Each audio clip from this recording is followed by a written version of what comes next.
L'électricité a été rétablie après une panne massive qui a laissé des millions de personnes sans courant en Espagne, au Portugal et dans certaines régions de la France lundi, provoquant des scènes chaotiques et d'importantes perturbations dans les pays touchés. En Espagne, l'électricité a commencé à revenir dans le Pays Basque et la région de Barcelone en début d'après-midi, et certaines zones de Madrid ont été réalimentées dans la nuit de lundi. Selon l'opérateur du réseau national, environ 90% de l'approvisionnement électrique a été rétabli dans l'Espagne continentale.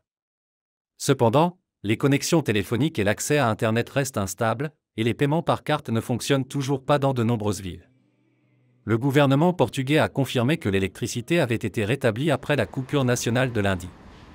L'approvisionnement en eau est à nouveau assuré dans tout le pays, et les métros de Lisbonne et Porto sont à nouveau en service, bien que certains retards persistent.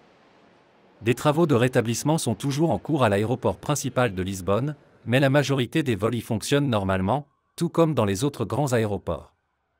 Les écoles doivent rouvrir, et les services de santé sont désormais pleinement opérationnels, selon le gouvernement portugais.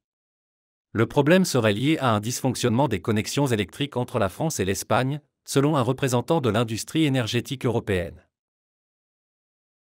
¿Qué ha provocado esta desaparición súbita del suministro? Es algo que los especialistas aún no han podido determinar, pero lo harán.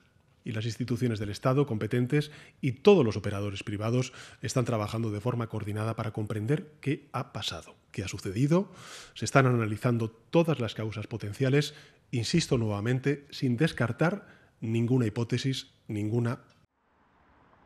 Le Premier ministre espagnol Pedro Sánchez a déclaré que la cause de la panne était encore en cours d'enquête et a appelé à ne pas spéculer.